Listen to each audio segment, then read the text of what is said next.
यो चाहिँ किचन फुल furnace kitchen.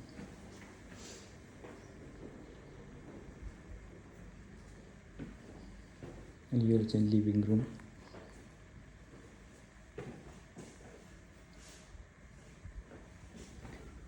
अनि यतातिर यो ढोका भयो। यहाँनिर टोयलेट बाथरुम छ। यो एउटा रुम भयो। अनि यसको रुमभित्र पनि प्राइभेट बाथरुम छ, टोयलेट बाथरुम।